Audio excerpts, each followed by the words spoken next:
اعوذ باللہ من الشیطان الرجیم بسم اللہ الرحمن الرحیم۔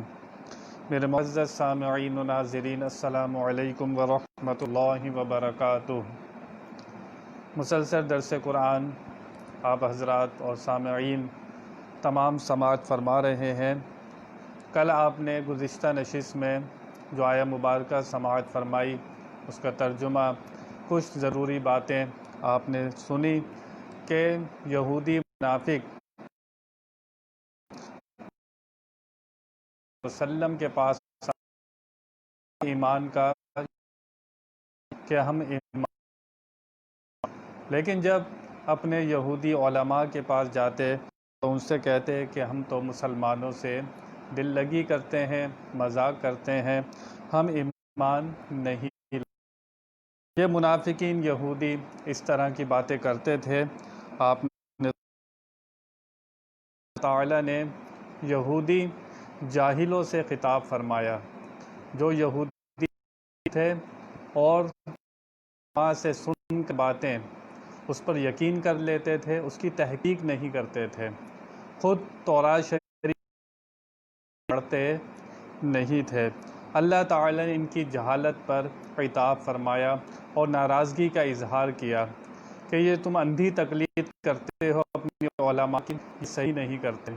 تمہیں چاہیے کہ خود بھی اس کے اوپر قرآن شریف کو پڑھو، اس کا مطالعہ کرو، لیکن تم لوگوں نے ایسا نہیں کیا۔ چنانچہ اللہ تعالیٰ قرآن پاک میں ارشاد فرماتا ہے، وَمِنْهُمْ أُمِّيُّونَ لَا يَعْلَمُونَ الْكِتَابَ إِلَّا أَمَانِيَّ وَإِنْهُمْ إِلَّا يَظُنُّونَ، اور ان میں کچھ ان پڑھ ہیں کہ جو کتاب کو نہیں جانتے مگر زبانی پڑھ لینا یا کچھ اپنی من گھڑت اور نرے گمان میں ہے۔ یہاں پر یہودی جاہل عوام سے اللہ تعالیٰ خطاب فرما رہا ہے۔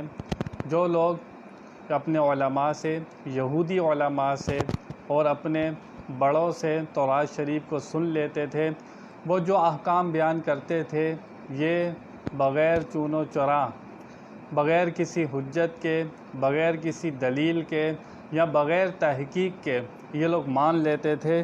اس کے اوپر اللہ تعالیٰ نے ان کو فرمایا کہ یہ جو تم گمان سے مان لیتے ہو، اپنے من گھڑت امانیہ، یہ تمہارے دل کی تمنا ہیں، دل کی خواہشیں ہیں، تم اس سے تورات شریف کو مان لیتے ہو، یہ تم صحیح نہیں کرتے اور یہ تمہاری پکڑ کا ذریعہ ہے۔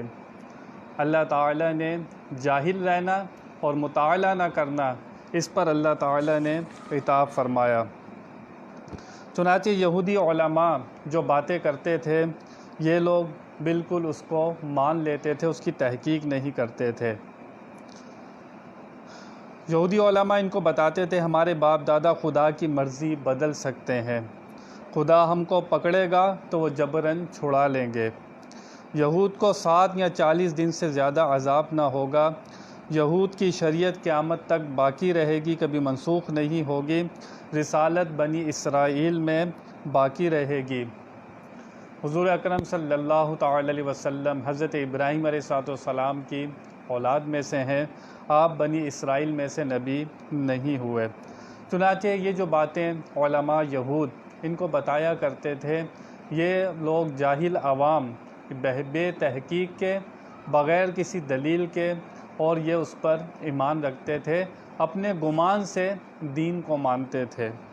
اس لیے فرمایا دینیات میں یقین ضروری ہے، ظن اور گمان ناکافی ہوتا ہے۔ دین جو ہے، ہم جو اسلام پر یقین رکھتے ہیں، یہ گمان اور ظن کا نام نہیں ہے، یہ یقین کا نام ہے۔ ہم اللہ تعالیٰ کو واحد حقیقی مانتے ہیں، یکتا مانتے ہیں، تو گمان سے نہیں مانتے، خیال سے نہیں مانتے، یقین سے مانتے ہیں۔ اور یقین کیسا ہوتا ہے؟ جب آپ کو یقین ہو تو دوسری طرف بالکل صفر ہونا چاہیے گمان آپ کا۔ اگر آپ کو اللہ کے ایک ہونے پر 50% یقین ہے، 50% گمان ہے، تو آپ اللہ کو ماننے والے نہیں ہیں۔ اسی طرح اللہ کی کتاب پر آپ گمان بھی کرتے ہیں، شک بھی کرتے ہیں اور یقین بھی رکھتے ہیں، لیکن 50-50 رکھتے ہیں، تو آپ صحیح ماننے والے نہیں ہیں۔ اس لیے عقائد کے اندر تقلید نہیں ہوتی، جو عقائد ہوتے ہیں ان میں تقلید نہیں ہوتی، یعنی کہ اللہ کو واحد حقیقی یکتا ماننا، نبی پاک صلی اللہ تعالی وسلم کو آخری نبی ماننا، اللہ تعالیٰ کی تمام آسمانی کتابوں کو ماننا، سب نبی و رسولوں کو ماننا، جنت کو ماننا، دوزخ کو ماننا، قیامت کے دن پر ایمان رکھنا، ان سب چیزوں میں تقلید نہیں ہوتی۔ ہم ان عقائد کے اندر تقلید نہیں کرتے، مسائل کے اندر تقلید ہوتی ہے، اور وہ بھی وہ مسائل جو ہر شخص قرآن و حدیث سے نکال نہ سکے، جس کے اندر اتنی صلاحیت ہو کہ وہ قرآن و حدیث سے ہر مسئلہ نکال سکے، تو پھر اسے امام اعظم ابو حنیفہ کی تقلید کی ضرورت نہیں ہے۔ لیکن ایسا بندہ ڈھونڈنے سے بھی نہیں ملتا۔ داتا صاحب اتنے بڑے عالم، غوث اعظم رضی اللہ تعالی عنہ اتنے بڑے عالم، حضرت عبداللہ شاہ غازی اتنے بڑے عالم، جتنے اللہ کے ولی علماء، بڑے بڑے علماء گزرے، وہ سب مقلد ہوتے تھے، ان سب تقلید کرتے تھے۔ چاروں اماموں میں سے کسی نہ کسی امام کے ضرور وہ مقلد ہوتے تھے۔ تو اس لیے عقائد میں تقلید نہیں ہوتی، لیکن مسائل کے اندر تقلید ہوتی ہے، اور ایسا شخص نہیں ملے گا جو ایسا علم رکھتا ہو کہ قرآن و حدیث سے ہر مسئلے کا حل وہ نکال لے، ایسا شخص نہیں ملا۔ گمراہ عالم اور گمراہ اس کا پیروکار جو اس کی پیروی کرتا ہے، ایک تو ہے اس کے ماننے والا پیروکار جو اس پر اندھی تقلید کرتا ہے، دونوں جہنم میں جانے والے ہیں۔ آگے عالم ہوگا کیونکہ گمراہ تھا اور گمراہ کون تھا، کیوں گمراہ تھا، پیچھے لوگوں کو گمراہ کیا۔ اس لیے عوام کو چاہیے کہ وہ قرآن پاک کا مطالعہ کرے، اپنے عقائد کو سیکھے، قرآن و حدیث کے مسائل کو سیکھے۔ علم دین سیکھنا ہر مسلمان پر فرض ہے۔ کتنا علم دین سیکھنا، جس میں آپ عقائد سیکھ لیں، کچھ مسائل سیکھ لیں، جنت کے بارے میں جو عقائد ہیں وہ سیکھیں، قیامت کے بارے میں جو عقائد ہیں وہ آپ کو پتہ ہونے چاہیے، سب دلائل کے ساتھ یہ آپ کو پتہ ہونے چاہیے۔ نماز پڑھتے ہیں تو اس کے مسائل آپ کو آنے چاہیے، روزہ رکھتے ہیں تو اس کے مسائل آپ کو آنے چاہیے۔ تو اس لیے ہر شخص کی یہ ذمہ داری ہے، یہ خالی علماء کی ذمہ داری نہیں ہے کہ وہ علم حاصل کریں، انہی کے اوپر لازم ہے، ایسا نہیں ہے۔ کچھ خاص مسائل جو آپ کی ضروریات زندگی کے اندر شامل ہیں، ان کو سیکھنا آپ کے اوپر لازمی ہے۔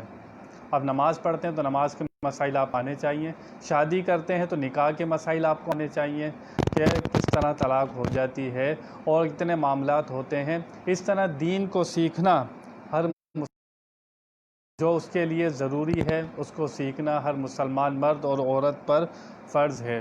لیکن ہمارا ایسا آج کل طریقہ کار ہو گیا کہ ہم لوگ قرآن و حدیث کا علم سیکھنے کو بس ایسا ذہن بن گیا کہ یہ ایسی معلومات ہے کہ معاذ اللہ دین کو ہم لوگ فوقیت دینے لگ گئے، دنیا کو فوقیت دینے لگ گئے کہ ضروری ہے کہ دنیا کی تعلیم حاصل کی جائے۔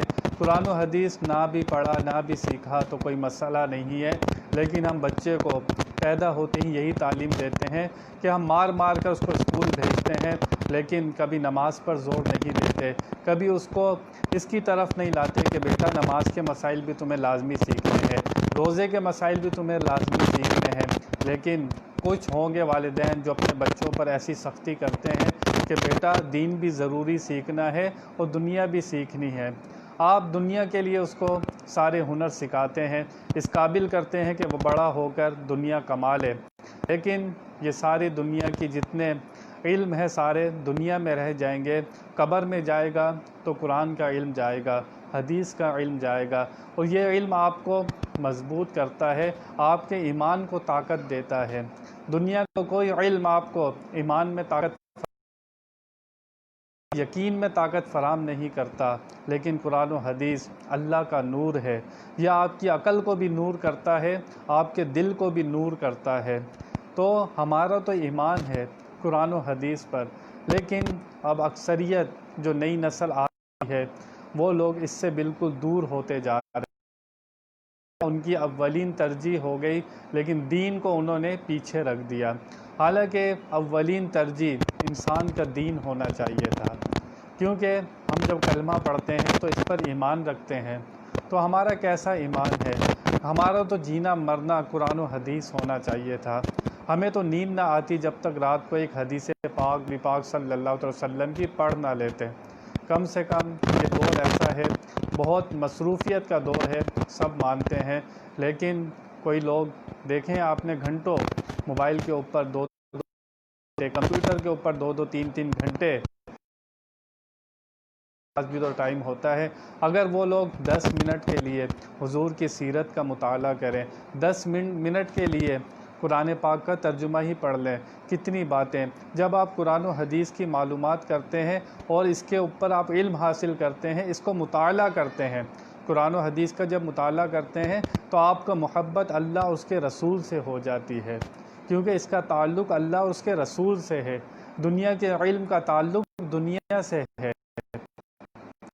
آپ پڑھیں گے تو انسان کی حقیقت آپ سامنے کھلے گی۔ آپ پہاڑوں کا علم پڑھیں گے تو آپ پہاڑوں کی حقیقت آپ کے سامنے کھلے گی۔ آپ پودوں کا علم پڑھیں گے تو پودوں کی حقیقت آپ کے سامنے کھلے گی۔ لیکن جب آپ قرآن کا مطالعہ کریں گے، حدیث کا مطالعہ کریں گے، آپ کو اللہ سے محبت ہوگی، اللہ کے راز کھلیں گے آپ کے اوپر، اللہ کے اسرار کھلیں گے آپ کے اوپر۔ آپ کو ایسا لگاؤ ہو جائے گا، ایسی محبت ہو جائے گی، کیونکہ اس راستے کے اوپر شیطان بیٹھا ہوا ہے، وہ آپ کو مطالعہ نہیں کرنا دے گا، اتنی آرام سے آپ کو دین کی طرف نہیں جانے دے گا، اس کے علم کی طرف آپ کو نہیں جانے دے گا، کیونکہ اس کو شیطان کو عام عوام سے اتنا ڈر نہیں ہوتا۔ لیکن جو لوگ قرآن و حدیث کا شیطان ان کی راہ میں رکاوٹ ہوتا ہے اور وہ ان کا دشمن ہوتا ہے، اور سب سے پہلا دشمن انسان کا نفس ہے، جو انسان کو نیکی کی طرف، اچھائی کی طرف نہیں جانے دیتا اتنی آرام سے، یہ انسان کو برائی کی طرف لگا کر رکھتا ہے۔ لیکن انسان کو اللہ تعالیٰ نے ارادے کی قوت دی ہے، جب یہ کسی چیز کو چھوڑنے کا ارادہ کرے، برائی کو چھوڑنے کا ارادہ کرے، تو اس کے ارادے کے اندر اللہ تعالیٰ نے یہ طاقت رکھی ہے کہ برائی کو چھوڑنا چاہے تو چھوڑ سکتا ہے۔ اب اس کو اللہ تعالیٰ سے اس کا فضل، اس کی توفیق مانگنی چاہیے کہ یا اللہ مجھے میرے اوپر فضل کر دے، میرے اوپر رحمت کر دے۔ میں بھی اپنے لیے دعا کریں، سامعین ناظرین بھی اپنے لیے دعا کریں کہ اللہ تعالیٰ ہمارے اوپر فضل خاص کرے اور ہمیں دین کی سمجھ عطا فرمائے۔ اللہ تعالیٰ فرماتا ہے، اللہ تعالیٰ جس سے دین کا بھلائی کا ارادہ کرتا ہے اس کو دین کی سمجھ عطا فرماتا ہے۔ تو دین کی سمجھ جس شخص کے پاس آ جاتی ہے تو سمجھ لو اللہ تعالیٰ کی بھلائی کا ارادہ اس شخص کے ساتھ ہے۔ اللہ تعالیٰ اس کو پیسے مال و دولت نہیں دیتا، اس کو دین کی سمجھ دیتا ہے۔ تو کم سے کم کوئی 10 منٹ 15 منٹ کوئی اچھی دینی کتاب کا مطالعہ، قرآن کا ترجمہ، 1-2 آیت روز پڑھی جائیں تو کتنی معلومات ہمیں حاصل ہوتی ہے کہ اللہ تعالیٰ نے ایک کتاب ہمیں دی تھی، ہم نے وہی مطالعہ نہ کیا، دنیا کی ہزاروں کتابیں پڑھ ڈالیں، اللہ نے ایک ہی کتاب بھیجی تھی، اگر ہم اس کا بھی مطالعہ نہ کریں تو قیامت کے اندر پھر شرم کے علاوہ ہمارے پاس کچھ نہیں ہوگا، پھر اس دن پچھتانے سے کوئی فائدہ نہیں ہوگا۔ اللہ تعالیٰ نے کچھ لمحے دیے ہیں، اس کو غنیمت جان کر انسان اسی کے کام میں لگا دے، اسی کی طرف پلٹ کر جانا ہے تو اسی کے لیے بندے کو انتظام کرنا چاہیے۔ اور کامیاب شخص، عقل مند شخص وہی ہوتا ہے، اس کو جہاں جانا ہوتا ہے وہ اس کے لیے تیاری کرتا ہے۔ ہماری یہ دنیا اصل گھر نہیں ہے، اصل گھر ہمارا آخرت ہے، ہمیں اسی کے لیے کوشش کرنی چاہیے، اسی کے لیے دوڑنا چاہیے۔ اور قرآن آپ پڑھ کر دیکھیں، ترجمہ جگہ جگہ اللہ تعالیٰ فرماتا ہے، اور آخرت نیکوکاروں کے لیے ہے، آخرت متقی لوگوں کے لیے ہے، آخرت میں کامیاب وہ لوگ ہیں جو اللہ سے ڈرتے ہیں اور نیک کام کرتے ہیں۔ یہ اللہ کا فضل، اس کی رحمت ہے، وہ جس کو چاہے بخش دے، لیکن اس کا قانون یہی ہے کہ جو نیکوکار ہوگا، گناہوں سے بچ بچ کر زندگی گزارتا ہوگا، آخرت کی نعمتیں، جنت اسی کے لیے ہے۔ یہ قرآن و حدیث میں قانون بن چکا ہے۔ ہمیں جان بوجھ کر شیطان کے بہکاوے میں آ کر، اپنے نفس کے بہکاوے میں آ کر، اور وہ ہمیں امید دلاتا ہے کہ یار گناہ کر لو، آخر میں توبہ کر لینا، وہ بڑا معاف کرنے والا ہے۔ لیکن قرآن و حدیث کا یہ قانون نہیں ہے۔ گناہوں سے بچتے رہو، پھر بھی رب سے ڈرتے رہو، یہی قانون ہے۔ گناہ نہ کرو، جب بھی اللہ سے ڈرو، یہ قانون ہے۔ یہ اللہ والوں کا طریقہ تھا، یہی طریقہ نبیوں کا تھا، یہی طریقہ صحابہ کرام کا تھا۔ وہ گناہ نہیں کرتے تھے، پھر بھی اللہ تعالیٰ سے ایسے ڈرتے تھے کہ ہم لوگ گناہ کر کے بھی اللہ تعالیٰ سے نہیں ڈرتے۔ آگے بیان جاری ہے۔ یہ بیان آپ نے سنا، یہ جو جاہل تھے یہودی، ان سے اللہ تعالیٰ نے خطاب فرمایا کہ تم اندھی تقلید کرتے ہو، جو تمہارے یہودی علماء تمہیں باتیں بتا دیتے ہیں تم آنکھیں بند کر کے اس پر یقین کر لیتے ہو۔ خود تورات شریف کا مطالعہ کیوں نہیں کرتے؟ آج ہم قرآن کا مطالعہ خود کیوں نہیں کرتے؟ ہمارے لیے بھی، جو ہم مسلمان ہیں ایمان والے، ہمارے لیے بھی اس آیت میں پیغام ہے کہ ہم لوگ قرآن و حدیث کا مطالعہ کیوں نہیں کرتے۔